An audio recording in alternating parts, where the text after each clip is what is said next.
Hi students, ఈరోజు exams అయిపోతున్నాయి. ఈరోజు ఎంత డేట్?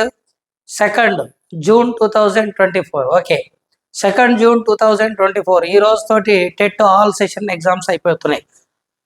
ఈరోజు ఎగ్జామ్స్ రాసిన తర్వాత అందరూ ఇదివరకులా కాకుండా ఇప్పుడు ఒక రకమైనటువంటి మనోగతంలో ఉన్నారు. ఎందుకంటే ఇప్పటి వరకు ఎప్పుడు కూడా టీఎస్ టెట్కు సంబంధించి కానీ డిఎస్సికి సంబంధించి కానీ వివిధ సెషన్స్లో ఎగ్జామ్ జరిగిన సందర్భాలు లేవు. ఫస్ట్ టైం ఫేస్ అవుతున్నా. అయితే ఆంధ్రాలో ఆల్రెడీ దీనికి సంబంధించినటువంటి ఎగ్జామ్ పెట్టడం జరిగింది. దీని మీద మనం ఒక చిన్న వీడియో చేసుకుంటున్నాం. ఎందుకంటే మన ప్రతి వీడియో స్టూడెంట్ యొక్క మానసిక స్థితిని బట్టి ఉద్దేశించి చేసిందే తప్ప ఏదో వ్యూస్ కొరకు యూట్యూబ్లో మెప్పుకోలు కోసం మనం పని చేస్తలేదు. అంత తీరిక కూడా మనకు లేదు. కట్ చేస్తే ఈ వేల మంది లక్షల మంది ప్రిపేర్ అయినటువంటి ఎగ్జామ్ రాసినటువంటి మీ అందరి యొక్క మానసిక స్థితి ప్రజెంట్ ఏమిటంటే, కొంతమంది పేపర్ ఈజీగా వచ్చిందని, కొంతమంది పేపర్ హార్డ్గా వచ్చిందని. మరి ఈ విధంగా ఒకరికి ఈజీగా ఒకరికి హార్డ్గా రావడం ఎంతవరకు ప్రామాణికత కలిగి ఉంది? Right now our discussion on the standard of the question paper about TET examination. TET examination అనేది ఏ విధంగా స్టాండర్డ్ అవుతుంది? మరి ఇప్పుడు కొంతమంది కామెంట్స్ నిన్న మొన్న గమ్మత్తుగా పెడుతున్నారు. ఎక్కడ వేరు వేరు అంశాల పరంగా ఏమని ఇస్తున్నారంటే, మరి టీఆర్ఎస్కు ఒకరోజు ఎగ్జామ్ పెట్టి ఎలక్షన్స్ పెట్టి, కాంగ్రెస్కి ఒకరోజు ఎలక్షన్స్ పెట్టి, ఒక్కొక్కరికి ఒకరోజు ఎలక్షన్స్ పెడితే ఎట్లుంటుందో మరి అది కూడా వాళ్ళు రుచి చూడాలి, మాకెందుకు ఈ పరిస్థితి అని చెప్పి కొంతమంది స్టూడెంట్స్ ఆయా విషయాలలో మాట్లాడడం నేను గమనిస్తున్నా. కరెక్టే, మనకు వచ్చిన గోస బాధ పక్క వాళ్ళకి రావాలని కోరుకోవడం మానవ సహజం. కాకపోతే ఇక్కడ మన చర్చ ఏమిటంటే, ఈ టెట్ ఎగ్జామినేషన్లో ఎందుకు ఈ విధంగా ఫాలో కావడం జరిగింది? ఫస్ట్ దాని మీద మన చర్చ. ఎందుకు ఫాలో కావడం జరిగిందంటే, లక్షలాది మంది విద్యార్థులు ఉన్నారు. ఈ లక్షలాది మంది విద్యార్థులకు క్వశ్చన్ పేపర్ తయారు చేసి దాన్ని అడ్మినిస్ట్రేషన్ చేయడం అంటే మూల్యాంకన విధానాలలో ఆచరణాత్మకత, గణనాత్మకత అని ఒక స్టేట్మెంట్ ఉంటుంది. ఆచరణాత్మకత, గణనాత్మకత అంటే నిర్వహించడం సౌలభ్యంగా ఉండాలి, దిద్దడం సౌలభ్యంగా ఉండాలి, మార్కులు ప్రకటించడం కూడా సౌలభ్యంగా ఉండాలి. కాబట్టి ఈ విధంగా క్వశ్చన్ పేపర్ ఇచ్చి ముద్రణా పత్రాన్ని ఇవ్వడం అనేది ఒక ఓల్డ్ స్టైల్ అయితే, ప్రస్తుతం ఈ సిబిటి కంప్యూటర్ బేస్డ్ టెస్ట్ ద్వారా నిర్వహిస్తే స్టూడెంట్స్ కూడా జరిగే ఒకే ఒక ప్లస్ ఏంటంటే, ఓఎంఆర్ షీట్లో ఇదివరకు ఒక్కసారి కనుక మనం బ్లాక్గా మార్క్ చేసిన తర్వాత తిరిగి దాన్ని సవరించుకోవాలంటే ఈజీ అయ్యేది కాదు, ఇబ్బంది అయ్యి ఉండేది. కానీ రైట్ నౌ సిబిటి టెస్ట్ వచ్చిన తర్వాత మనం దాన్ని తీసేసి మనకు నచ్చిన ఆప్షన్ పెట్టుకునేటువంటి అవకాశం ఉంది. క్వశ్చన్ 4 సార్లు మనం కన్ఫ్యూజన్ అయినా కూడా తీసేసి మళ్ళీ చేంజ్ చేసుకోవడం దీనికి ఉన్న ప్లస్ పాయింట్. కాకపోతే దీని నిర్వహణలో జరిగిన అతిపెద్ద మిస్టేక్ ఏదైనా నా ఉద్దేశం ప్రకారం ఉందంటే, ఎక్కడో ఉన్నటువంటి స్టూడెంట్కి ఎక్కడనో ఎగ్జామ్ సెంటర్ పెడితే వాళ్ళు అంత తొందరగా వెళ్ళలేక, ముందు రోజులు ఉండలేక అవస్థలు పడ్డ సందర్భాలు ఎన్నో మనం చూస్తున్నాం. సరే, ఏ ఉద్దేశం మీద పెట్టినప్పటికీ ఒక కొత్త విధానాన్ని ఫాలో చేసి మనకు అలవాటు చేయాలనుకుంటున్నారు. కాబట్టి మన సైకాలజీ ప్రకారం నూతన పరిస్థితులకు త్వరగా సర్దుబాటు చేసుకోవడమే ప్రజ్ఞ అనేటువంటి స్టేట్మెంట్ కూడా ఇవ్వడం జరిగింది. మరి అడ్జస్ట్మెంట్ జరిగే విధానంలో ఎంత తొందరగా మనం సర్దుబాటు చేసుకొని అనుగుణ్యత పొందితే, అడాప్టేషన్ పొందితే మన ఇంటెలెక్చువల్ లెవెల్స్ అంత ఎక్కువ ఉన్నట్టు మనం భావించాలి. కట్ చేస్తే ఇక్కడ మన యొక్క డిస్కషన్ ప్రధానంగా దేని మీద అంటే, ఇక్కడ సిబిటి టెస్ట్ రాసినాం, అయిపోయింది. ఇప్పుడు మన మనసులో ఏమంటే, అరే నిన్నటి ఎగ్జామ్ పేపర్లో ఇంగ్లీష్ ఈజీగా ఉంది, ఈ రోజు ఎగ్జామ్లో ఇంగ్లీష్ హార్డ్. కొంతమంది వచ్చిన వాళ్ళు ఊరుకుంటారా, సైకాలజీ ఉత్తగా నీళ్ళు తాగినట్టే ఇట్లా రాసి వచ్చిన నేను అయిపోయింది అనడం. ఈ మహానుభావుడు పోయిన రోజు 4 బౌన్సర్ బాల్ వాడితే ఫస్టే 4 అప్లికేషన్స్ కొట్టగానే సైకాలజీ నేను రాయలేకపోయినా, నా పని అయిపోయిందని ఏడ్చుకుంటే ఇంటి బాట పట్టడం. ఇలా కొంతమంది ఒక దాంట్లో ఎక్కువ రాయడం, కొంతమంది ఒక సబ్జెక్ట్లో తక్కువ రాయడం, ఒకరికి పేపర్ అంతా ఈజీగా రావడం, ఒకరికి పేపర్ అంతా హార్డ్గా రావడం, ఇలాంటి ప్రక్రియ జరిగిందన్నమాట ఖచ్చితమైన వాస్తవం. మరి ఇలాంటి సందర్భంలో పాటించాల్సిన ప్రక్రియ పేరే normalization. What is normalization? Normalization అంటే సింపుల్గా చెప్పాలంటే, మనం విలేజ్లలో కనుక మొదట అందరికీ వివిధ రకాలైనటువంటి కుప్పలు పోస్తారు, పండ్లు కాయలు కుప్పలు పోస్తారు. చెట్టు నుంచి తీసిన తర్వాత మామిడికాయల పండ్ల సీజన్ కాబట్టి అదే ఎగ్జాంపుల్ చెప్తే బాగుంటుంది. చెట్టు పేరు నుంచి కాయలన్నీ తీసి కింద వేసిన తర్వాత అందరికి కొంతమందికి 10 కాయలు, ఒక వ్యక్తికి ఫస్ట్ అన్ని కాయలు ఇచ్చేసినాం, కొంతమందికి దూరకాయలు ఇచ్చినాం, కొంతమందికి అందరికీ పండ్లే ఇచ్చినాం. ఇప్పుడు ఏం చేస్తామంటే, నార్మలైజేషన్ చేయడానికి ఇతని దగ్గర ఉన్నటువంటి 30 కాయలలో 20 కాయలను మొత్తం 30 కాయలలో 20 కాయలను తీసి ఇతనికి 10 అతనికి 10 ఇస్తాం. ఇతని దగ్గర దూరకాయలలో 30లో 20 తీసి ఇతనికి 10 అతనికి 10 ఇస్తాం. ఇక్కడ వండినటువంటి పండ్లలో 30 కాయల్లో 20 తీసి 10 ఇతనికి 10 ఇతనికి ఇస్తాం. దీనివల్ల అందరికీ ఈక్వల్ బ్యాలెన్స్ అయితే ఇది చెప్పుకోవడానికి బాగుంటుంది. కానీ మరి ఈ ప్రక్రియను ఎట్లా చేస్తాం, చేయవలసిన అవసరం ఏముంది అనేటువంటి మనది ఇక్కడ ప్రక్రియ. గతంలో ఇది సెంట్రల్ గవర్నమెంట్లో ఉండేది. సెంట్రల్ గవర్నమెంట్లో ఉన్నప్పుడు ఈ ప్రక్రియను ఏం చేసేదంటే, ఇప్పుడు వివిధ రకాలుగా మీకు వీడియోలు కనిపిస్తూ ఉంటే ఉండొచ్చు, కానీ అవసరం లేదు. దీని మీద ఎక్కువ అటెన్షన్ చేసి బుర్ర ఖరాబ్ చేసుకోకండి. సింపుల్గా కొన్ని వీడియోలలో గమ్మత్ చెప్తున్నారు, ఎట్లా వినండి. ఫర్ ఎగ్జాంపుల్ టెట్ పేపర్ 1 కావచ్చు, పేపర్ 2 అంటే ఐ మీన్ స్కూల్ అసిస్టెంట్ కావచ్చు, హెచ్జిటి కావచ్చు. ఫర్ ఎగ్జాంపుల్ ఒక 6 days నడిచినాయి అనుకుందాం, 6 రోజులు నడిచినాయి అనుకుందాం. 6 రోజులలో ఎవరికి 150కి రాలే. Toppers first day 120, second day 130, third day 110, fourth day 100, fifth day 90, sixth day 130. ఈ విధంగా ఒక్కొక్క రోజు ఒక్కొక్క టాప్ మార్క్స్ వచ్చినాయి అనుకుంటే ఆ టాప్ మార్క్స్ అన్నింటినీ యాడ్ చేసి బై 6 daysకు సంబంధించి కాబట్టి 6 అని చేసి యావరేజ్ ఇస్తారని చెప్పేసి కొంతమంది చెప్తున్నారు. అది సరి అయినటువంటి విధానం కాదు. దానికి ఒక పద్ధతి ఉంది. ఆ పద్ధతిని చర్చించే ప్రక్రియ చేద్దాం. ఏది ఏమైనా ఇక్కడ ఒకసారి మనం చూస్తే ఇక్కడ పెద్ద ఫార్ములా ఉంది. ఈ ఫార్ములా ఏమిటంటే ఇక్కడ ఏమని ఇదంతా ఒకటే ఫార్ములా, మీరు ఇదంతా ఒకటే ఫార్ములా.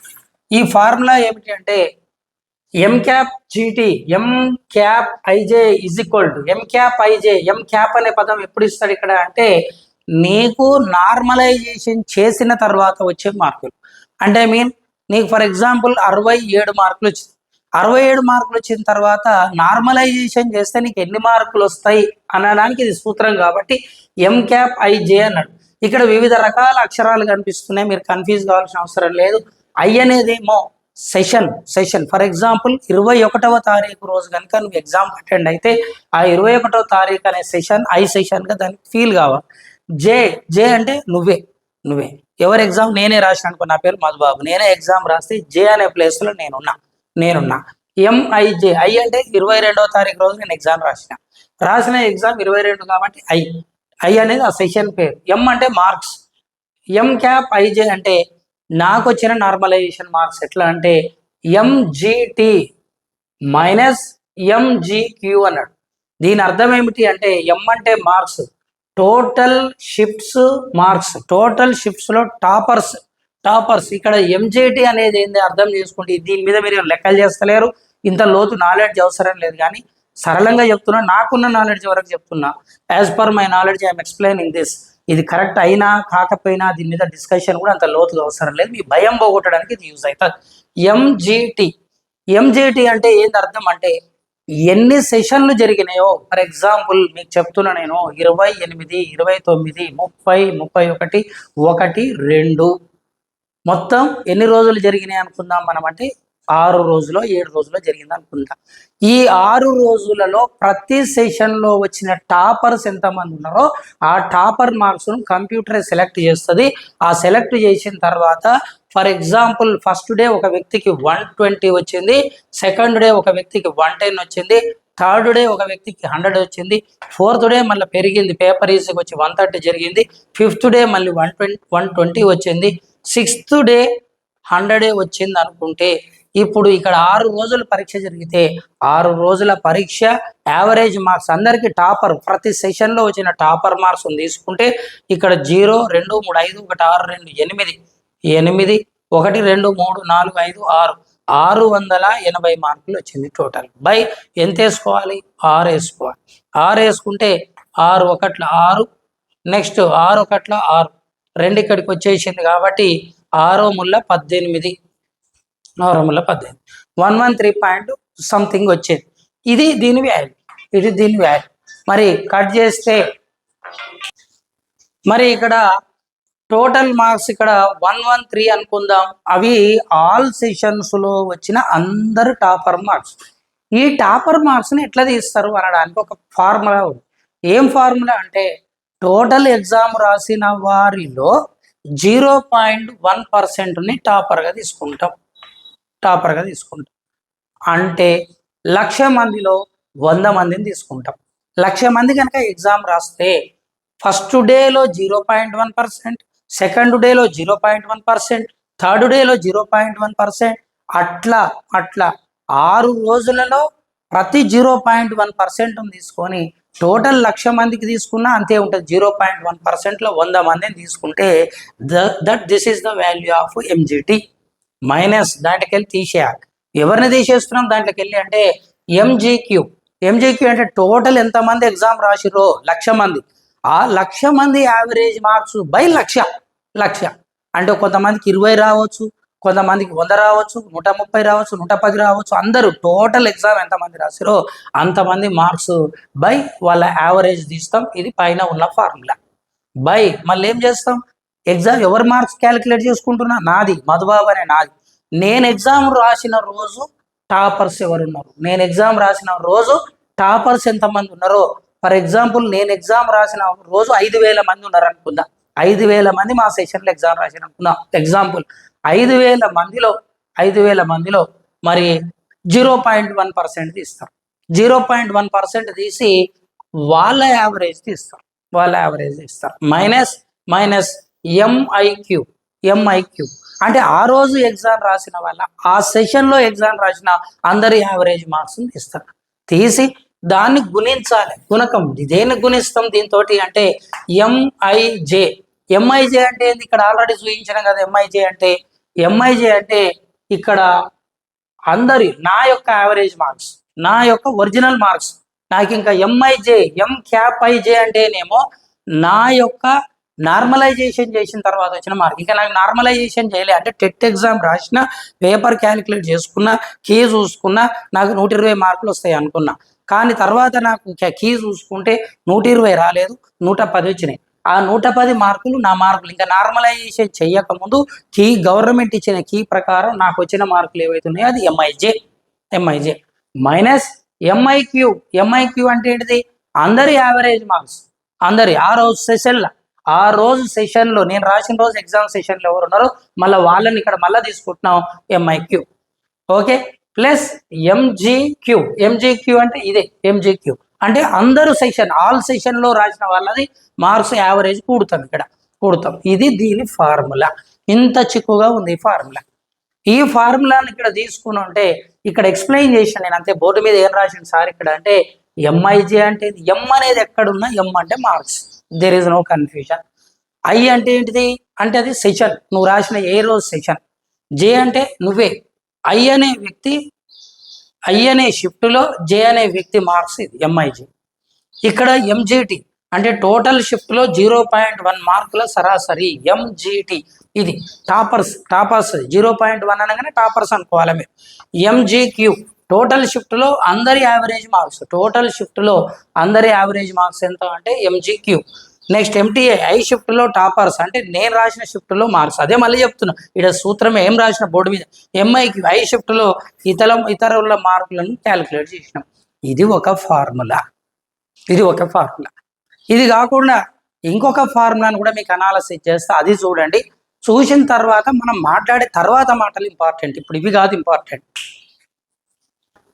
ఓకే, ఇక్కడ ఇంకొక డిఫరెంట్ ఫార్ములా ఇచ్చారు. ఇంత కన్ఫ్యూజన్ లేకుండా ఒక డిఫరెంట్ ఫార్ములా ఉంది. ఈ ఫార్ములాను ఒకసారి చూసుకోండి. నార్మలైజేషన్లో ఏమి ఇచ్చిండు ఓపిక్గా చూడండి. మొత్తం సెషన్స్లో అందరికి వచ్చిన యావరేజ్ మార్క్స్, టోటల్ ఎన్ని సెషన్స్, స్కూల్ అసిస్టెంట్ మ్యాథ్స్ అయితే వాళ్ళ సెషన్స్, బయాలజీ సోషల్ అయితే వాళ్ళ సెషన్స్, మ్యాథ్స్ అయినా బయాలజీ అయినా సేమ్, హెచ్జిటి అయితే ఆల్ సెషన్స్.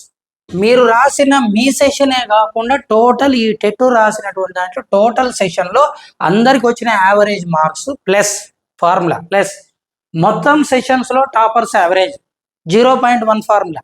అంటే మొత్తం ఎన్ని సెషన్లు రాసిరో అందరిలో టాప్ మార్క్స్ వచ్చినటువంటి 0.1%లో 1,00,000 మందిలో 100 మందిని సెలెక్ట్ చేసి ఆ టాపర్స్ యావరేజ్ తీసి మైనస్ మొత్తం సెషన్స్లో అందరి మార్క్స్ యావరేజ్ అంటే మొత్తం ఎంతమంది టెట్ రాసిరో 1,00,000 మంది వాళ్ళ యావరేజ్ బై మన సెషన్ టాపర్స్ యావరేజ్. మనం రాసిన సెషన్లో టాపర్కి ఎన్ని మార్క్స్ వచ్చినాయో అది యావరేజ్. ఎగ్జాంపుల్స్ తీసుకుందాం. మైనస్ మన సెషన్లో అందరి యావరేజ్, మనప్పుడు అందరూ ఇంటూ మన మార్కులు ఇక్కడ వచ్చినాయి చూడు, మన చక్కదనం మన మార్కులు మైనస్ మన సెషన్ అందరి యావరేజ్. ఇది తీసుకుంటాం. ఇక డబల్ వచ్చింది అనుకోవద్దు, అట్లా ఫార్ములానే అది. ఇక్కడ మన సెషన్లో అందరు యావరేజ్, ఇక్కడ మన సెషన్లో అందరు యావరేజ్, ఇక్కడ మొత్తం సెషన్స్లో అందరు యావరేజ్, ఇక్కడ కూడా అట్లే ఫార్ములా స్టైల్ అది. ఓకే, ఇక్కడ చూసుకుందాం. ఫర్ ఎగ్జాంపుల్ ఎవరిది తీసుకుందాం ఎగ్జాంపుల్ అంటే 67 మార్క్స్ వచ్చినటువంటి పర్సన్ ఒక అతను ఉన్నాడు.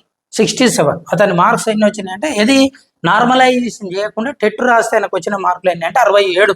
ఈ 67 ఎక్స్ అనే ఒక వ్యక్తి ఉన్నాడు. ఈ ఎక్స్ అనే వ్యక్తి యొక్క మార్కులు ఎన్ని అంటే 67. నేను నా పరిస్థితి ఏంది, ఈయన ఒక బీసీ అభ్యర్థి అనుకుందాం, నా పరిస్థితి ఏందని క్వశ్చన్ మార్క్ వేసుకున్నాడు. ఎందుకంటే ఆయన ఎగ్జామ్ రాసిన రోజు పేపర్ హార్డ్ వచ్చింది. అప్పుడు జరిగినటువంటి తతంగం ఏంటంటే, ఈ ఫార్ములా ప్రకారం మొత్తం సెషన్స్లో అందరికి వచ్చిన యావరేజ్ ఒక 90 వేసుకుందాం. మన అజంప్షన్, మన హైపోథెసిస్ 90 ప్లస్ ఆల్ టోటల్ సెషన్స్లో టాపర్స్ యావరేజ్ 120 అనుకుందాం. 120 మైనస్ మొత్తం సెషన్స్లో అందరి యావరేజ్ ఆల్రెడీ ఇక్కడ తీసుకున్నదే, మొత్తం సెషన్స్లో అందరి యావరేజ్ 90 బై మన సెషన్ టాపర్స్ యావరేజ్. మన సెషన్ మనం రాసినప్పుడు టాపర్ 110 మార్క్స్ అనుకోండి ఫర్ ఎగ్జాంపుల్, మైనస్ మన సెషన్లో అందరి యావరేజ్. మన సెషన్ అందరు కలిపితే పేపర్ హార్డ్ వచ్చింది కాబట్టి అందరు యావరేజ్ కంటే మన యావరేజ్ తక్కువ ఉంది, ఎందుకంటే ఆ రోజు పేపర్ హార్డ్ ఉంది కాబట్టి, ఇంటూ మన మార్కులు ఎన్ని 67 మైనస్ మన సెషన్ యావరేజ్ మార్కులు ఏంటండి 80. ఇది ఫార్ములా. దీన్ని తీసుకుంటే ఇక్కడ ఈజ్ ఈక్వల్ టు తీసుకుందాం. కింది రాస్తే ఇక్కడ కనిపిస్తుందో లేదో బోర్డు, ఈజ్ ఈక్వల్ మళ్ళీ దీన్ని రాస్తున్నా 90 సింప్లిఫికేషన్ చేస్తున్నా. 120లకి వెళ్ళి 90 తీసేస్తే ఎంత అవుతుంది 30. 110లకి వెళ్ళి 80 తీసేస్తే ఇది కూడా ఎంత అవుతుంది 30 ఇంటూ 67 నుంచి 80 తీసేద్దాం. 67 నుంచి 80 తీసేస్తే ఎంత అవుతుంది అంటే, నాకు అంత లెక్కలు రావు కాబట్టి 80 మైనస్ 67, 10 వెళ్ళి 7 పోతే 3, 7 వెళ్ళి 6 పోతే 1, 13. ఎందుకంటే నేను 23 చేస్తా చూడండి మాస్టర్గా, కాబట్టి 30. నా మ్యాథ్స్ కాదు, సింప్లిఫికేషన్ ఏమన్నా ప్రాబ్లం వస్తే మీరే అడ్జస్ట్ కాదు. 30కి 30 కొట్టేసినాం. ఇప్పుడు ఈజ్ ఈక్వల్ టు తీసుకుంటే 90 ప్లస్ ఇది ఇంటూ 13, ఇది ఇంటూ 13 అంటే -13. ఇక్కడ మీరు గమనించాలి, +13 కాదు. 67లకి వెళ్ళి 80. తనకు వచ్చిన మార్కుల కంటే యావరేజ్ ఎక్కువ ఉంది, అంటే అతను ఫెయిల్ అవుతున్నాయని భయపడే టెన్షన్ పడే స్టూడెంట్ 67 మార్కులు వచ్చినాయి, ఇంకా 3 మార్కులు వస్తే క్వాలిఫై అవుతాడు. యావరేజ్ మార్క్స్ ఏమో 80 ఉంది, పేపర్ హార్డ్ వచ్చింది. ఇప్పుడు ఇక్కడ చిన్న అంకెని పెద్ద అంకెలకి వెళ్ళి తీసినా కాబట్టి -13.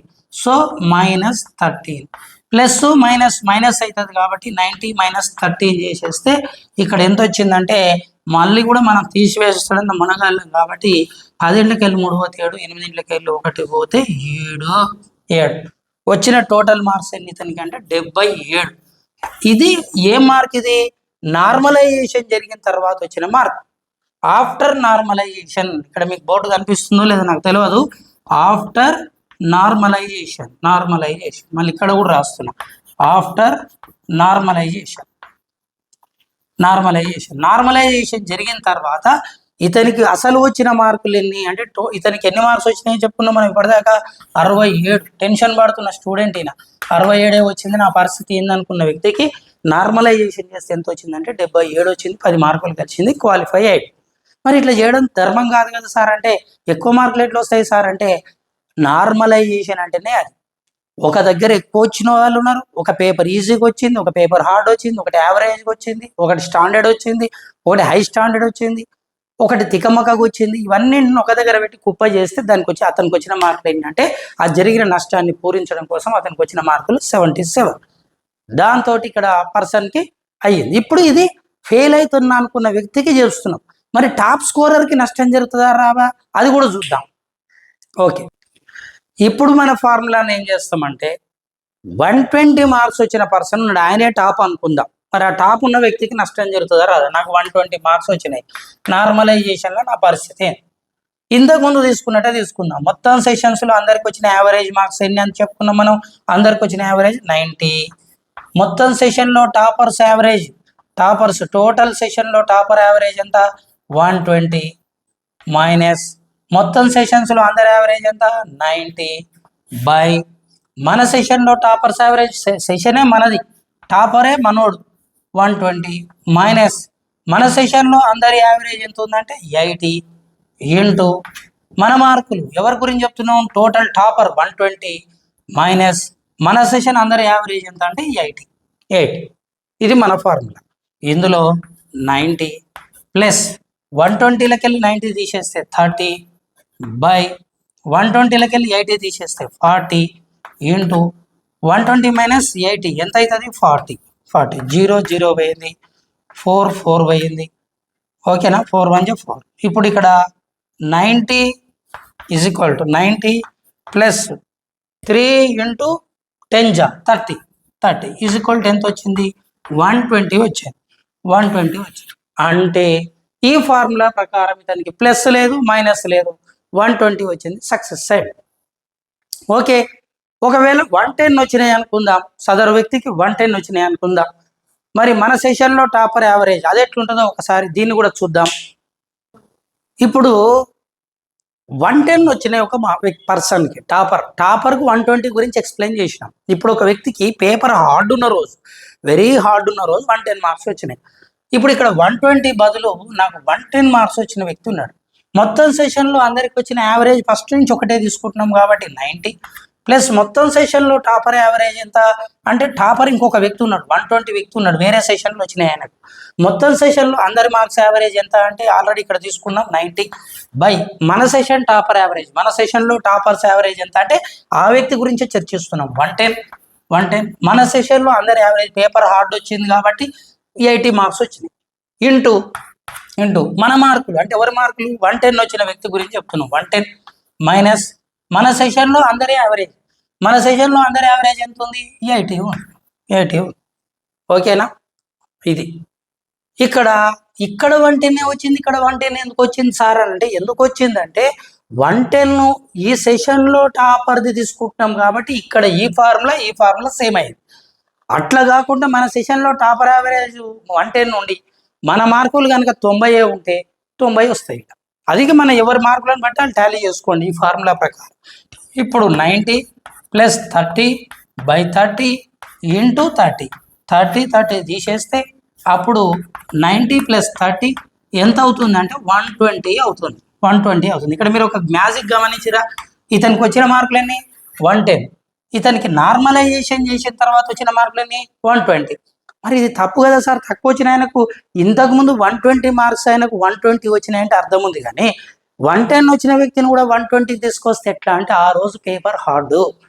ఓవరాల్గా అందరి సెషన్స్లో 120 టాపర్ను తీసుకొచ్చి హార్డ్ జరిగిన రోజు ఎగ్జామ్ పెడితే తనకు కూడా 110 వచ్చేవి. పేపర్ హార్డ్ ఉండడం వల్ల తనకి 110 వచ్చింది. నార్మలైజేషన్ చేసినప్పుడు అసలు టాపర్కి ఎంత స్కోర్ వచ్చిందో అంత వచ్చేది. ఇది రేపు జరగబోయే ప్రక్రియ. దీన్ని బట్టి మీరు ఏం గమనించారనమాట, నార్మలైజేషన్ ఖచ్చితంగా జరిగి తీరాలి.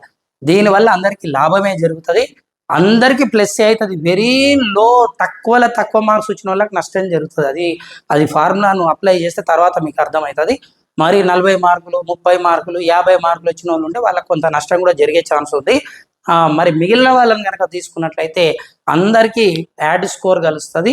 కాబట్టి ఎవరు ఎగ్జామ్ రాసిరో వాళ్ళు ఎవ్వరు టెన్షన్ పడొద్దు, మనోధైర్యంతో ఉండండి, ఖచ్చితంగా సక్సెస్ అవుతారు. దాదాపు మీరు ఊహించిన దానికంటే ఎక్కువ మార్క్స్ వస్తాయి, అందరు క్వాలిఫై అవుతారు. నెక్స్ట్ డిఎస్సి తోటి దుమ్ము లేపి డిఎస్సిని బాగా ప్రిపేర్ కావాలి. డిఎస్సి ఎట్లా ప్రిపేర్ కావాలనడానికి ఒక వీడియో చేస్తాను నేను. ఎట్లా ప్రిపేర్ కావాలి డిఎస్సి అనే దాన్ని మీరు రంగంలోకి తీసుకోండి. ఖచ్చితంగా డిఎస్సిని స్ట్రైక్ చేయాలి మనం. కొంచెం డేట్ కూడా పోస్ట్ పోన్ అయ్యే ఛాన్స్ ఉందని నేను అనుకుంటున్నా, అవుతుంది కూడా. అందరూ అభ్యర్థులు కూడా చక్కగా కూర్చొని డిఎస్సి ప్రిపేర్ కాండి. ఓన్లీ ఇప్పుడు మీరు గమనించారు టెట్లోనే సైకాలజీ ఇంత హార్డ్ ఉందండి, డిఎస్సీలు ఎంత హార్డ్ ఉంటుందో మీరు గమనించండి. యాక్చువల్గానైతే deciding factor perspectives in education అని చెప్పాలి, కానీ రేపు కూడా మళ్ళీ డిఎస్సిలో డిసైడింగ్ ఫ్యాక్టర్ సైకాలజీ అనే చెప్తాను నేను. ఎందుకు చెప్తా సార్ అని అంటే పర్స్పెక్టివ్ అంతా కూడా ఈజీగా చదవచ్చు, ఒక సైకాలజీ అప్లికేషన్ ఉంటుంది కాబట్టి దాన్ని కూడా మీకు అందించే ప్రయత్నం వీడియోస్ ద్వారా మీకు అందిస్తా. సబ్స్క్రైబ్ చేయాలి, షేర్ చేయాలి, లైక్ చేయండి అని నేను చెప్పను. ఎందుకంటే లైక్ చేసేది నువ్వు ఎట్లా చేస్తావు, అది నీకు ఇష్టమైతే చేస్తావు, ఇష్టం కాకపోతే చెయ్యవు. సబ్స్క్రైబ్ ఎందుకు చేయమంటుందంటే సబ్స్క్రైబ్ షేర్ చేయడం వల్ల ఇది అవసరం ఉంది ఇంకొకరికి రీచ్ అవుతుంది. కాబట్టి ఖచ్చితంగా సబ్స్క్రైబ్ చేయండి. ఈ టెట్ ఎగ్జామ్ రాగానే మీరందరూ దీన్ని స్టేటస్ పెట్టండి. It's very very very important video ఇది. వాస్తవానికి ఇంత మంచి వీడియో, ఈ నార్మలైజేషన్ మీద ఇంత అద్భుతమైన వీడియో మీరు వెతికినా కనిపించదు. Very beautiful video. Wish you all the best. Thank you. By all of you.